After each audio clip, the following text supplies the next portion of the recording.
Hello दोस्तों, आप सभी का स्वागत है आज के इस नए वीडियो में। आज की वीडियो में हम यहाँ पर साइंस के बहुत ही इंपॉर्टेंट क्वेश्चन लेकर आए हैं जो कि आपको एमपी टेट वर्ग 2 में पूछे जाने की बहुत ज़्यादा संभावना है, ठीक है ना। क्योंकि ऐसे ही क्वेश्चन आपसे एग्जाम में पूछे जाते हैं और आपसे छोटे छोटे क्वेश्चन नहीं बन पाते हैं, ताकि इसी वजह से आपका सिलेक्शन रुक जाता है। तो ये आपके पास ये लास्ट मौका है, अभी सिर्फ और सिर्फ 45 दिन का टाइम आपके पास बचा हुआ है। अगस्त में आपका एग्ज़ाम होने वाला है, ठीक है ना। तो आप अच्छे तरीके से प्रैक्टिस कर लीजिए ताकि जब भी एग्ज़ाम हो आप बहुत अच्छे तरीके से स्कोर कर पाएँ।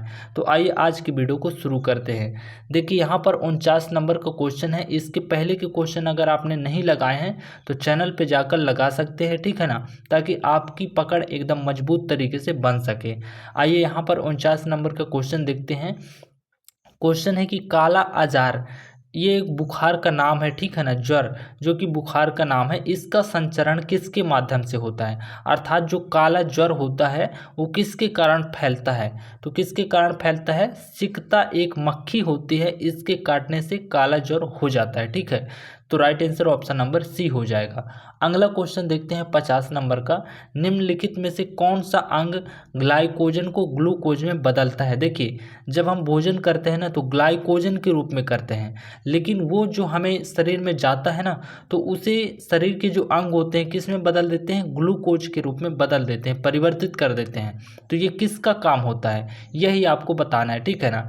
तो ग्लाइकोजन को ग्लूकोज में बदलने का कार्य जो है कौन करता है, यकृत करता है। तो राइट आंसर ऑप्शन नंबर यहाँ पर ए हो जाएगा, ठीक है ना।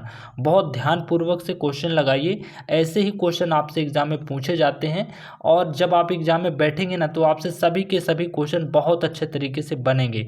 इसलिए वीडियो को पूरा लास्ट तक देखिए, ठीक है। यहाँ पे देखिए 51 नंबर का क्वेश्चन है कि निम्नलिखित में से कौन सा आभासी बल है। आपको यहाँ पर क्या बताना है, आभासी बल बताना है, ठीक है ना। तो यहाँ पर राइट आंसर क्या हो जाएगा, अभिकेंद्री बल। जो अभिकेंद्री बल होता है कैसा बल होता है, आभासी बल होता है, ठीक है ना। अगला क्वेश्चन है, एक समान गति वाला पिंड है जिसकी गति कैसी हो, एक समान हो। तो वही चीज़ आपको बताना है कि एक समान गति वाला कौन सा पिंड है। तो कौन सा पिंड है, त्वरित नहीं होता है। जो एक समान गति करता है ना उसमें त्वरण नहीं होता है। त्वरण का मतलब ये होता है कि उसकी गति में रुकावट हो जाए या तो वो तीव्र गति से चलने लगे, इसी को ही क्या कहते हैं, गति कहते हैं, है ना। मतलब वेग में परिवर्तन को ही क्या कहते हैं, त्वरण कहते हैं, ठीक है। तो आपको बताना था कि एक समान गति वाला पिंड क्या होता है, कभी जो है त्वरित नहीं होता है, ठीक है। Right answer option number A हो जाएगा। अगले क्वेश्चन की ओर बढ़ते हैं। देखिए यहाँ पे 53 नंबर का क्वेश्चन दिया हुआ है कि यदि किसी प्रतिरोधक तार को लंबा किया जाए, अगर किसी प्रतिरोधक तार को क्या किया जाए, लंबा किया जाए, तो उसका प्रतिरोध पर क्या प्रभाव पड़ता है, यही आपको बताना है। तो यहाँ पे 53 नंबर का क्वेश्चन था, इसका right answer option number C हो जाएगा। अब अगला क्वेश्चन यहाँ पे 54 नंबर का क्वेश्चन है कि प्रत्यावर्ती धारा को दिष्ट धारा में बदला जाता है। जो प्रत्यावर्ती धारा होती है ना उसे दिष्ट धारा में किसके माध्यम से बदला जाता है।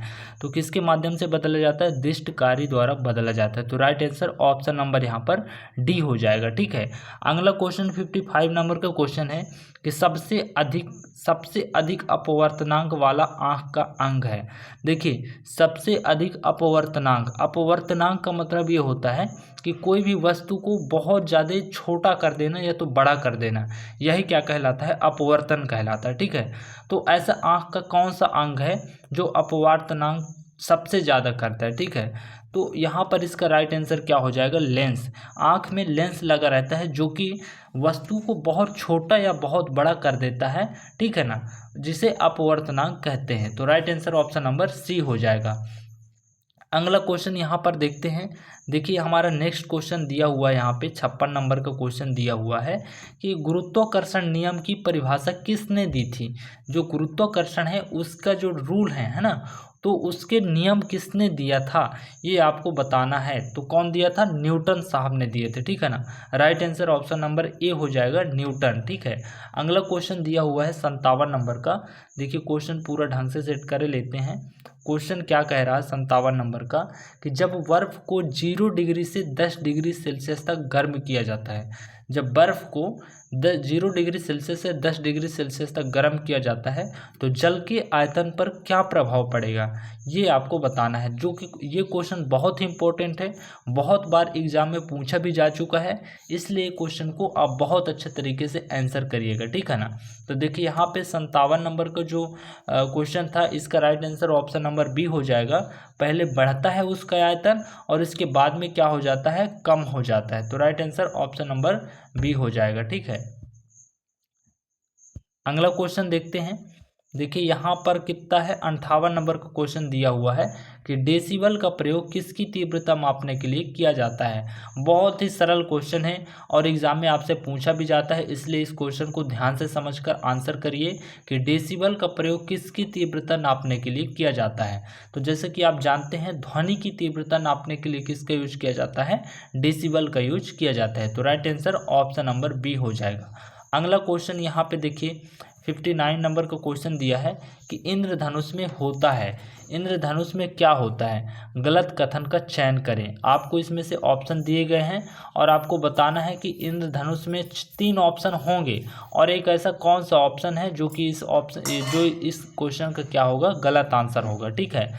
तो देखिए इसका जो राइट आंसर है ऑप्शन नंबर बी हो जाएगा कि पृथ्वी की ओर इसका वक्रता झुकाव, ठीक है।